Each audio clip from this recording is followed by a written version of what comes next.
창세기 25장 말씀입니다.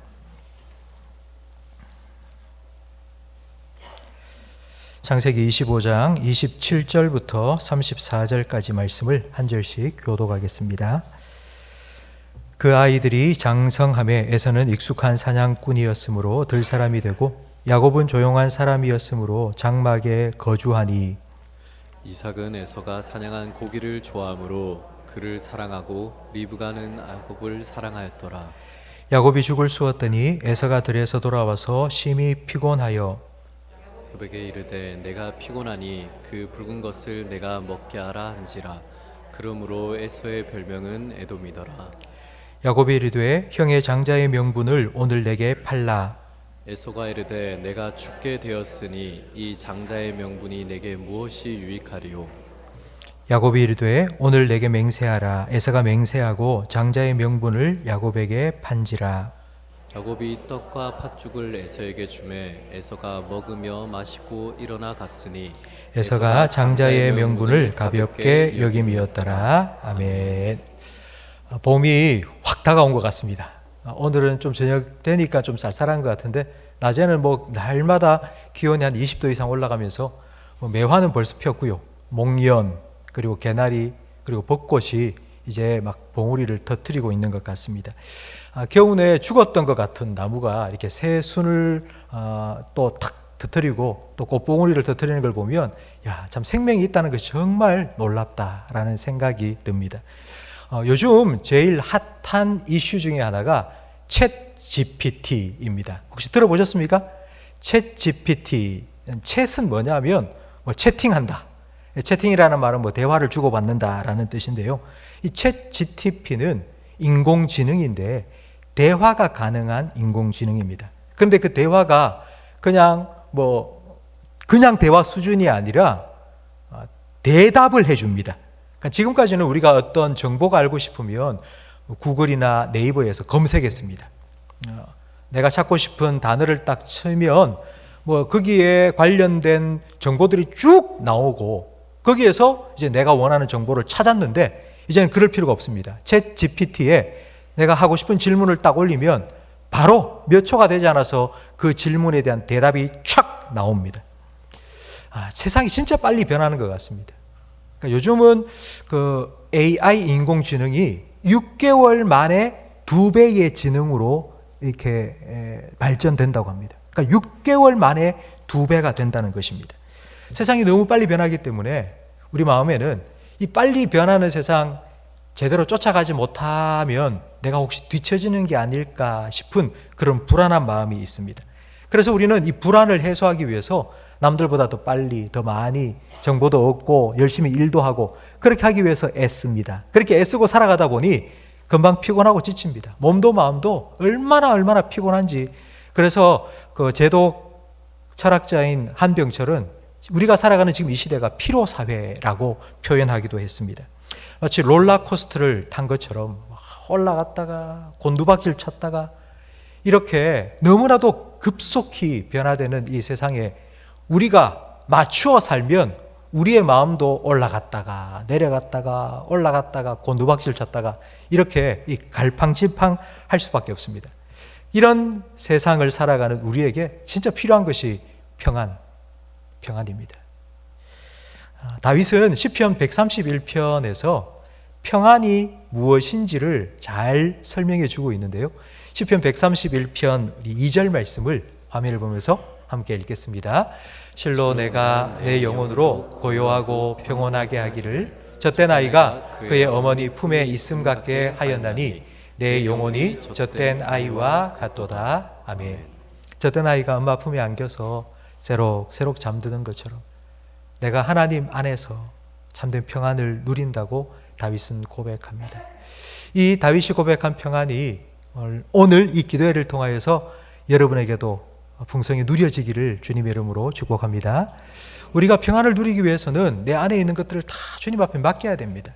빌립보서 4장 6절 말씀에 아무것도 염려하지 말고 다만 모든 일에 기도와 간구로 너희 구할 것을 감사함으로 하나님께 아뢰라.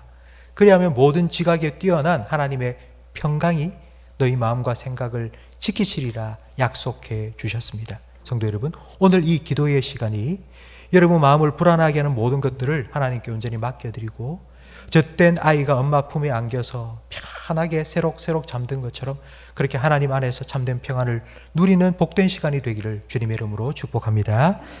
고요하고 평온한 것 하면 제 머릿속에 딱 떠오르는 게 태평양입니다. 태평양하고 반대되는 게 우리 옆에 있는 뭐 신천 같은 개울가입니다. 근데 그 개울은 돌 하나만 탁 던져도 요란합니다. 불 소리가 나는 게 막 요란합니다. 바람만 불어도 그 바람에 물결이 출렁출렁합니다. 그런데 이 태평양은요, 뭐 돌 하나 던진다고 퐁 소리 나고는 뭐 그냥 쑥 가라앉습니다. 태풍이 불어도 태평양의 저 밑은 잠잠하고 고요합니다. 바로 이와 같은 하나님 주시는 참된 평안을 우리 모든 성도님들이 날마다 하나님 안에서 누리고 살아가기를 다시 한번 주님의 이름으로 축복합니다. 고요하고 평안하다의 반대말은 불안한 것입니다. 그리고 불안하다는 것을 또 다르게 표현하면 우리의 감정이 좀 기복이 심하다는 것입니다. 사실 우리는 살아가면서 늘 평온함을 유지하지는 못합니다. 늘 평온한 상태를 유지하는 게 아니라 이런저런 일을 겪으면서 때로는 기쁘기도 하고 때로는 마음이 아주 낙심이 되기도 하고 뭐 이렇게 오르락 내리락 합니다. 그런데 문제는 이 오르락 내리락 하는 폭이 점점 커진다는 것입니다. 정말 기뻤다가 갑자기 어느 한순간에 막 우울해지기도 하고 뭐 잘 될 것 같은 막 희망에 쌓였다가 갑자기 절망으로 툭 떨어지기도 하고 진짜 마치 널뛰듯 천당과 지옥을 오고 가는 것처럼 바로 이런 상태를 우리는 극단적인 상태를 오고 간다라고 말합니다. 극단적이라는 말이 붙은 말은요 거의 대부분 다 안 좋은 것 같습니다. 요즘 우리가 많이 듣는 극단적인 선택을 했다. 안 좋은 뜻입니다. 극단적인 표현, 극단적인 방법을 사용했다.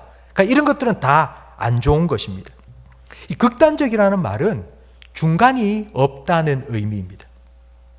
그러니까 극단적인 말, 여러분 우리가 뭐 종종 할 수 있는 극단적인 말은 이런 겁니다. 다른 사람을 보니 그 사람 하는 게 마음에 안 드는 거예요.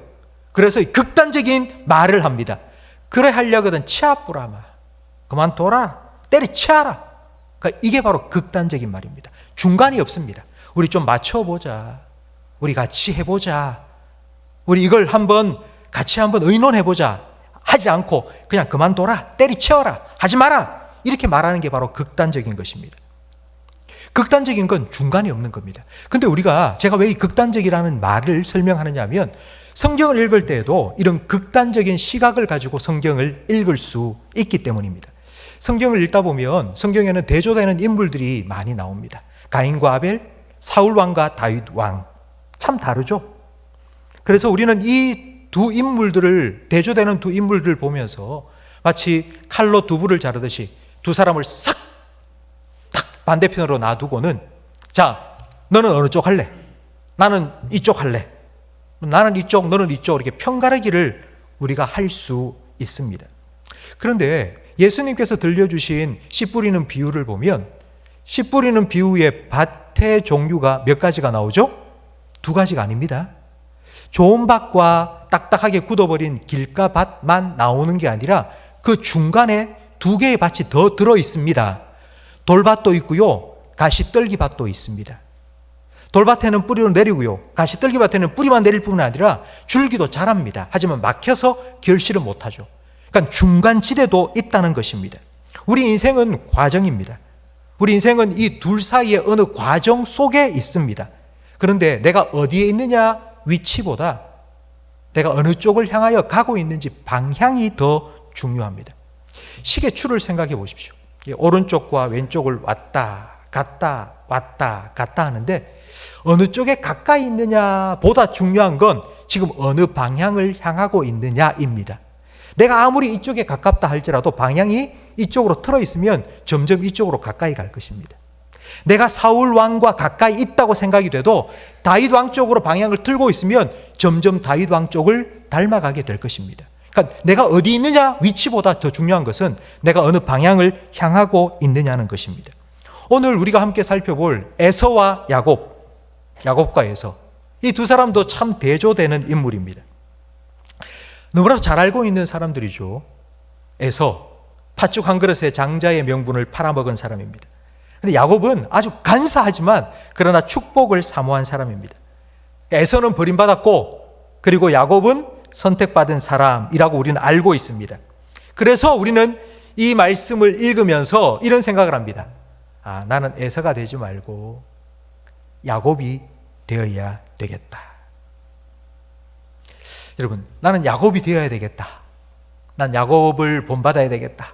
나는 야곱처럼 살아야 되겠다. 여러분, 과연 그 말이 맞는 걸까요? 야곱이 어떤 인간인지 우리는 너무 잘 알고 있습니다. 아버지를 속이고 형에게 사기를 쳤습니다. 그런 야곱을 닮는다고요? 그런 야곱을 선택해서 그런 삶을 살겠다고요? 우리가 야곱이 되겠다고 선택하는 것이 아니라 야곱을 이스라엘로 만들어 가신 하나님을 믿고 그 하나님께 내 삶을 맡기기로 선택해야죠. 선택은 하나님이 하시는 겁니다.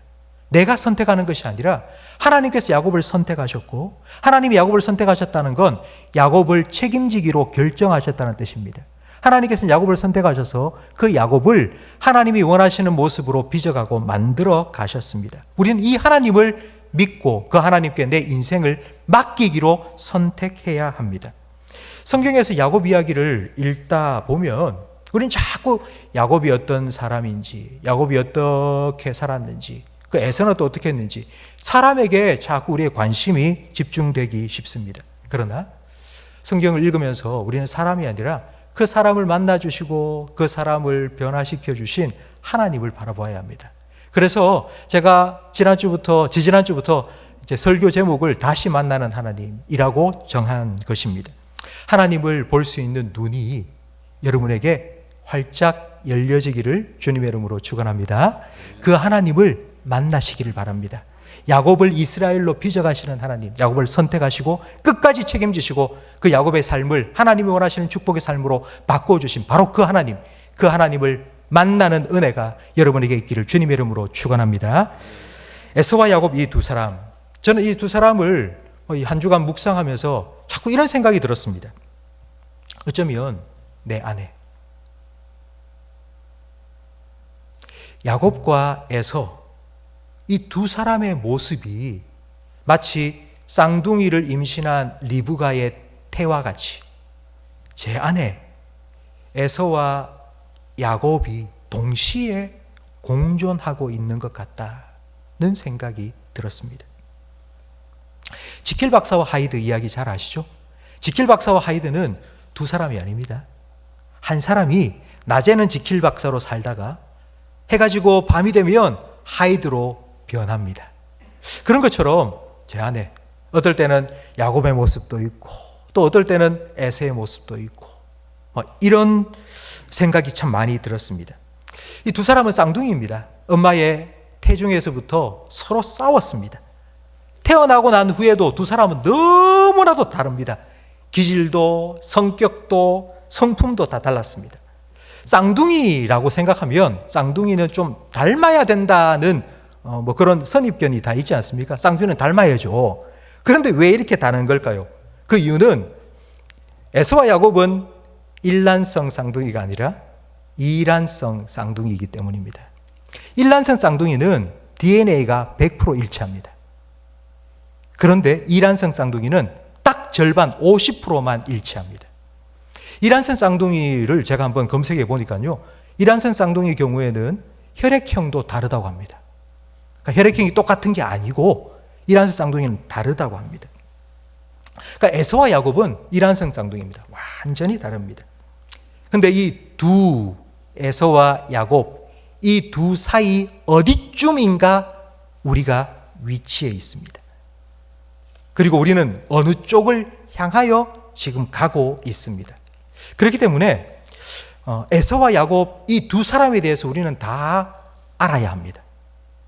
에서가 어떤 사람이고 그리고 야곱이 어떤 사람인지 알아야지 내가 어느 쪽에 지금 가까이 있는가, 그리고 내가 어느 쪽을 향하여 지금 가고 있는지를 알 수 있기 때문입니다. 그래서 오늘은 에서에 대해서 먼저 한번 생각을 해보겠습니다.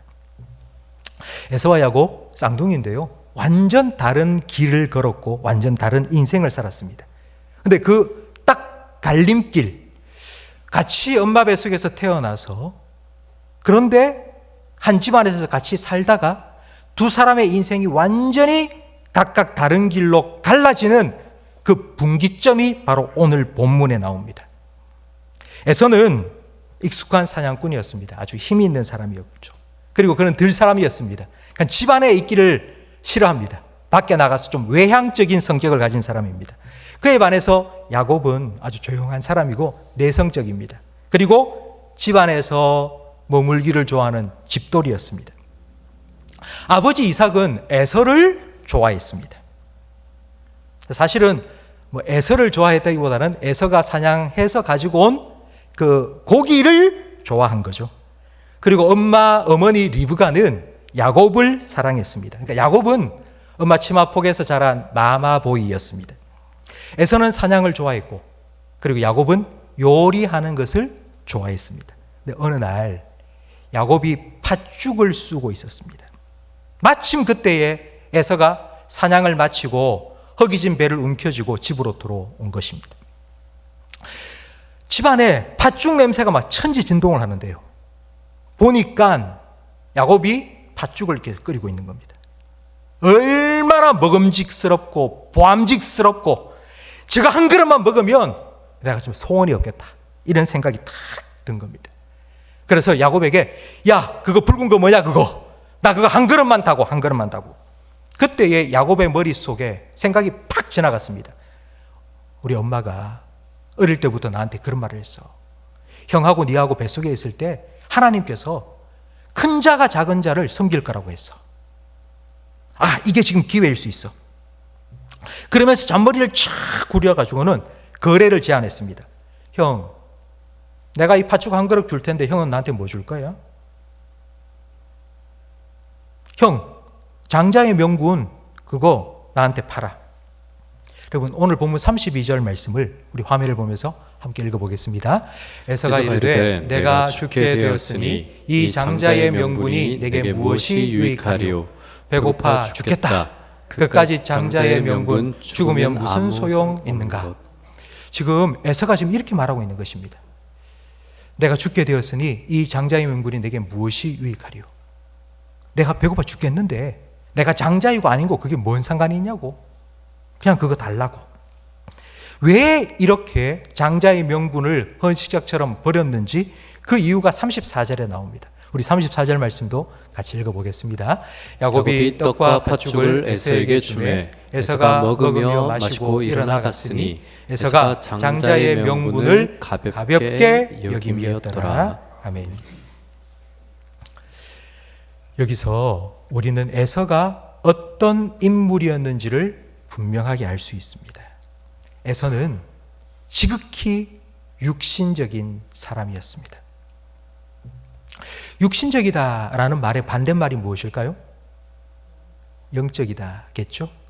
그러니까 육신적이다 반대말은 영적이다입니다. 그러니까 에서는 영적이지 못한 사람이었습니다. 좀 더 쉽게 말하면 에서는 영적인 것에 관심이 없는 사람입니다.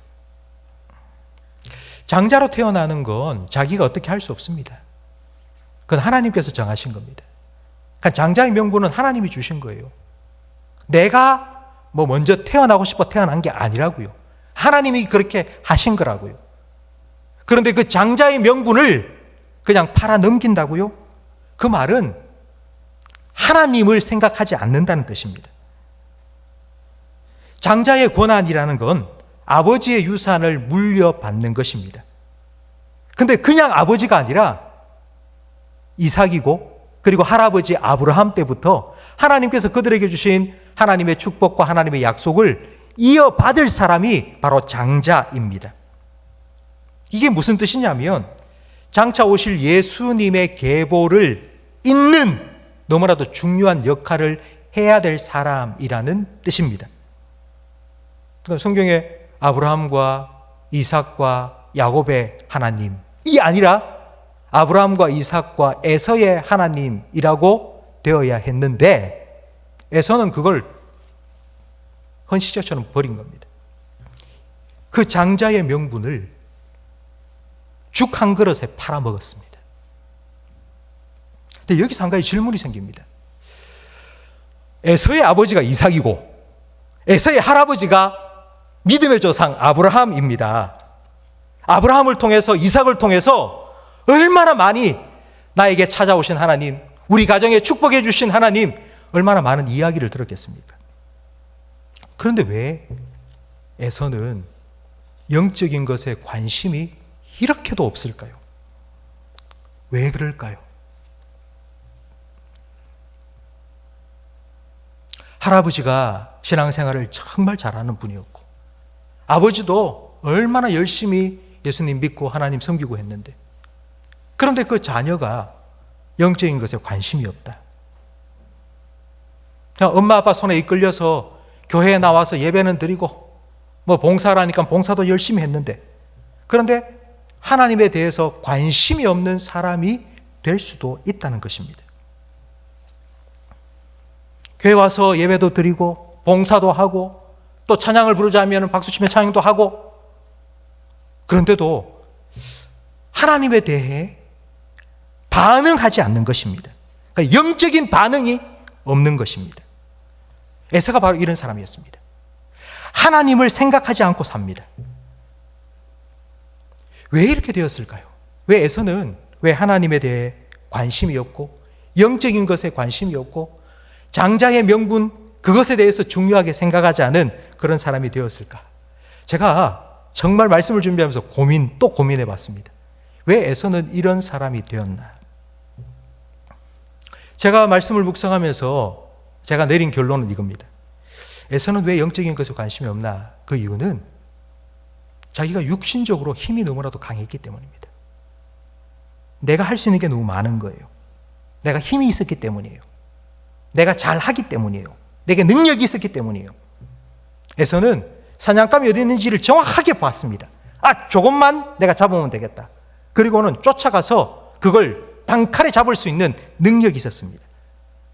어떤 사냥감이든지 내가 원하는 게 있으면 쫓아가서 그걸 손에 딱 움켜쥘 수 있는 능력이 있는 겁니다.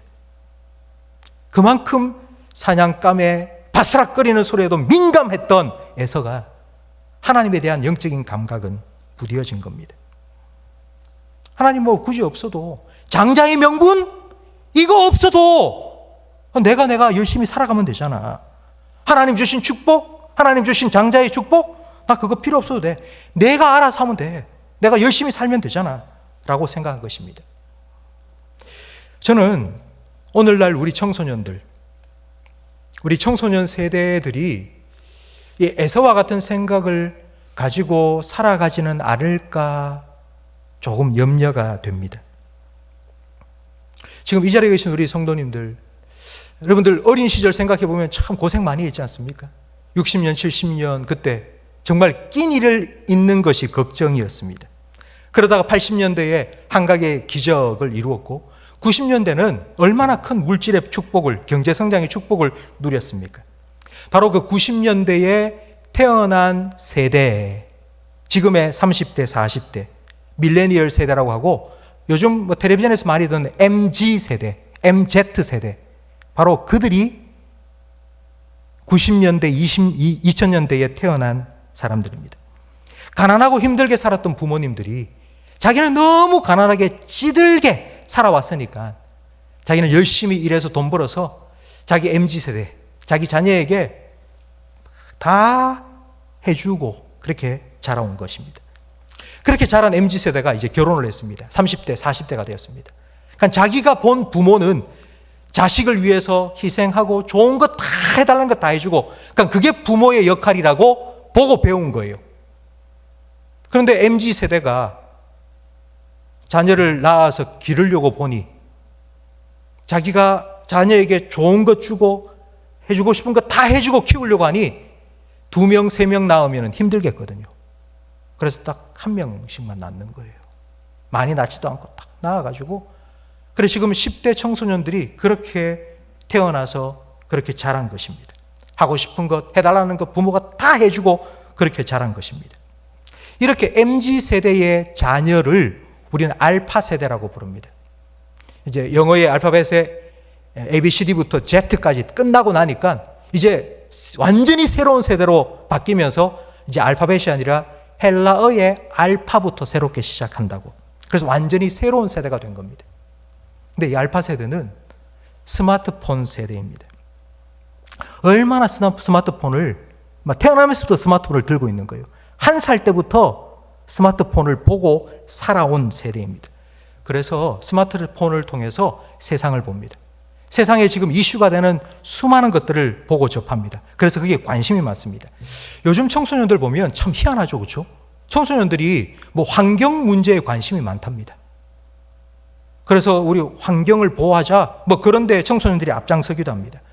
그리고 나라의 공평과 정의, 이걸 우리가 반드시 이뤄야 된다고. 세상에 돌아가는 그런 이야기에 대해서 관심을 가지고 막 그렇게 얘기합니다. 그래서 환경 보호하자, 그리고 공평한 세상을 만들자 막 말합니다. 그러면서 또 혼자 자란 그런 아이들이 많으니까 개인주의적인 성향이 강합니다. 그래서 지금 우리 10대 청소년들은 이런 말을 많이 합니다. 남 해코지하지 말자고.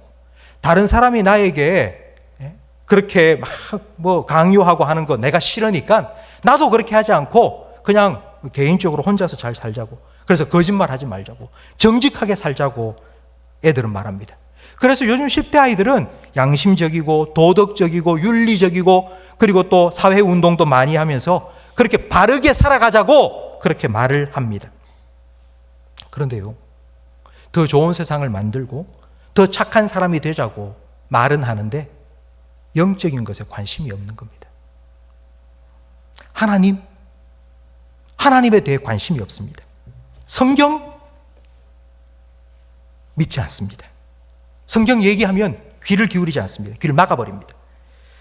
지금 청소년들은 에서와 같은 사람으로 자라갈 가능성이 참 높습니다. 그래서 우리는 우리 다음 세대들, 지금 10대 청소년들을 말씀으로 신앙으로 형성하기 위해서, 그들의 신앙을 형성하기 위해서 노력해야 됩니다. 그 어느 때보다도 이것이 우리에게 너무나도 중요한 과제, 미션이 되었습니다. 그렇다면 도대체 에서는 그런 관심을 갖지 없는데, 에서는 영적인 것에 관심이 없는데 야곱은 어떻게 그런 관심을 갖게 된 걸까요? 장자의 명분을 내가 가져야 되겠다고, 그 축복을 내가 받아야 된다고 어떻게 야곱은 그런 관심을 갖게 된 걸까요? 엄마가 리브가가 계속해서 이야기를 해준 겁니다. 야, 네가 뱃속에 있을 때 말이야, 하나님께서 내게 말씀하셨는데 큰 자가 작은 자를 섬기리라고 하셨어. 너는 동생이잖아. 그럼 네가 분명히 하나님 선택을 받은 거야. 이야기를 듣고 자랐습니다. 그래서 어렴풋이나마 하나님을 만나지는 못했지만 어렴풋이나마 그래, 하나님이 나를 선택하셨을 거야. 하나님 주시는 복은 내가 받아야 돼. 그걸 내가 받아야 돼 라는 영적인 애살을 갖게 된 것입니다. 부족하지만, 완전하진 않지만 야곱은 영적인 감각이 있었던 것입니다. 성도 여러분, 영적인 감각을 가진다는 것이 얼마나 중요한 것인지 한번 생각해 보십시오.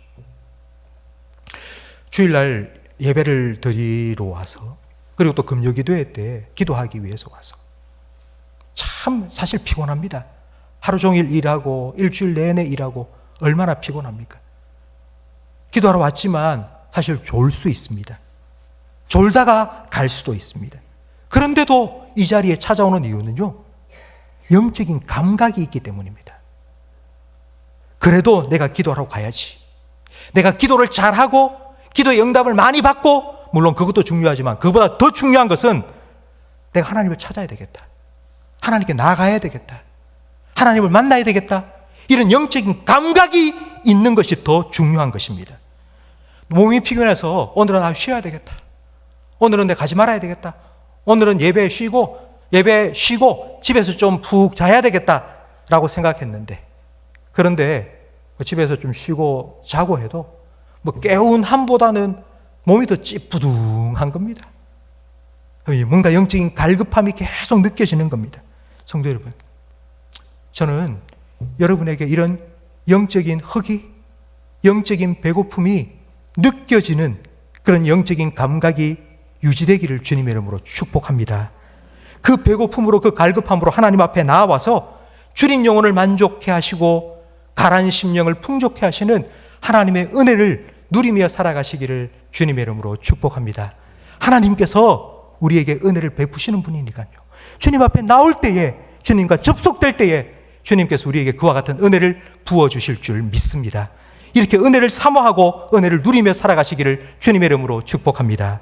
영적인 감각이 무뎌지면 두 번째로 나타나는 현상이 있습니다. 지극히 현실적인 사람이 됩니다. 에서는 현실만 생각했습니다. 눈앞에 있는 팥죽 딱 보자마자 야, 저것만 한 그릇 먹으면 내 모든 문제가 해결될 것 같아. 저것만 내가 딱 한 그릇 먹으면 난 더 이상 뭐 필요한 게 없을 것 같아. 하나님께서 내게 준 장자의 축복, 뭐 아버지가 돌아가실 때 나에게 축복해 준다고. 그래서 하나님께서 우리 할아버지, 아버지에게 주신 뭐 너의 민족이 모래와 같이 되고 별과 같이 되고, 그런 미래를 생각하지 않는 것입니다. 내가 지금 죽게 되었는데 장자의 명분이 뭐가 필요해? 나 지금 먹고 살아야 되는데. 에서는 아주 철저한 현실주의자가 되어버린 겁니다. 그리고는 진짜 헌신짝 버리듯이 장자의 명분을 죽 한 그릇에 팔아먹었습니다. 성도 여러분,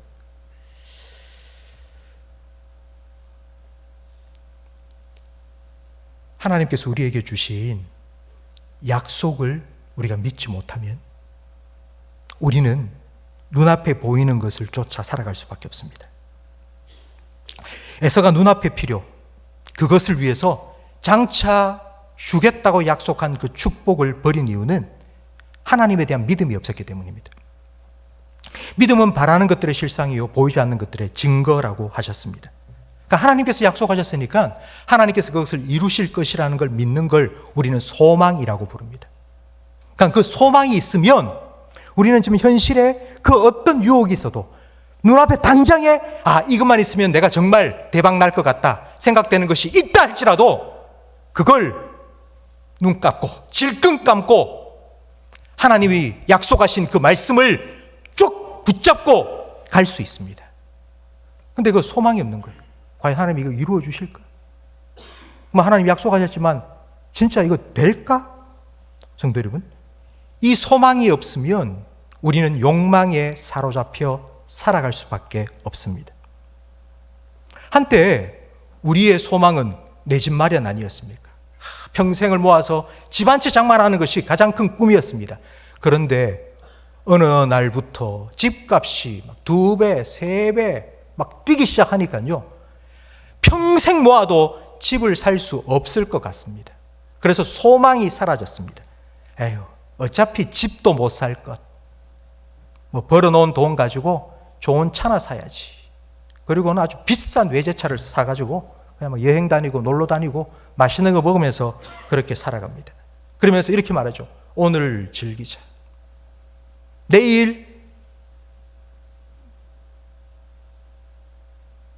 건강이 없으면 놀지도 못할 텐데 하고 싶은 것 오늘 다 하자. 여러분, 이렇게 살아간다면 우리는 하루살이하고 다를 바가 무엇이겠습니까? 근데 에서가 바로 이런 삶을 선택한 거예요. 팥죽 한 그릇 딱 보고는 이걸 위해서 내 장자의 명분? 이거 지금 당장에 필요 없는 거잖아. 그걸 버린 겁니다. 에서는 팥죽을 선택했습니다. 장자의 명분을 버렸습니다.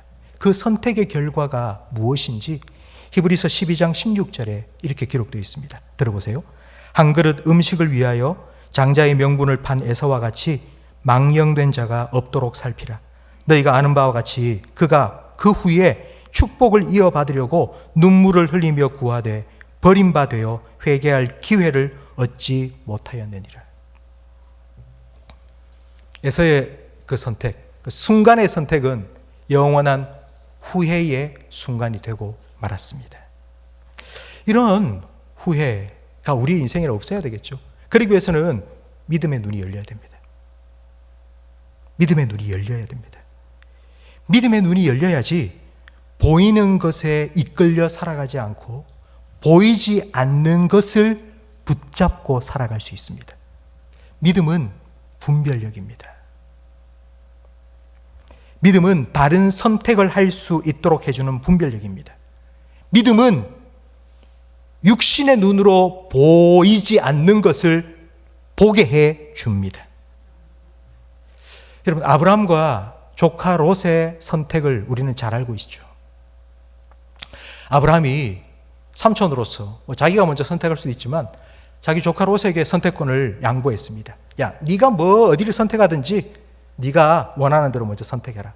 그때 롯이 선택한 기준은 애굽 땅과 같이 너무나도 풍요로운 소돔과 고모라를 보고는 그 땅을 선택했습니다.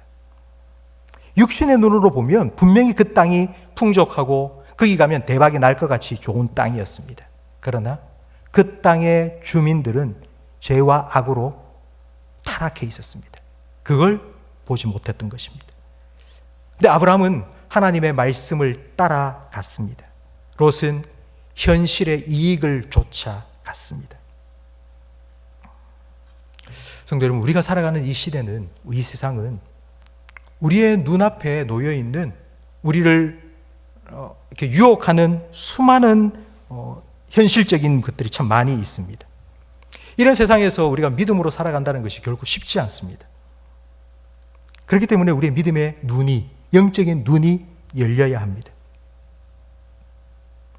하나님께서 우리에게 약속해 주신 말씀을 보고 듣고 그렇게 인도하실 하나님을 바라보며 그 하나님을 믿는 믿음으로 살아갈 수 있는 영적인 눈이 열려야 합니다. 에베소서 1장 18절 말씀에 보면 바울이 에베소 교회 성도들을 위하여서 기도한 내용이 나옵니다. 여러분 함께 같이 읽어보겠습니다. 너희 마음의 눈을 밝히사 그의 부르심의 소망이 무엇이며 성도 안에서 그 기업의 영광의 풍성함이 무엇이며 그 힘의 위력으로 역사하심을 따라 믿는 우리에게 베푸신 능력의 지극히 크심이 어떠한 것을 너희로 알게 하시기를 구하노라. 아멘. 지금 바울은 감옥에 갇혀 있습니다.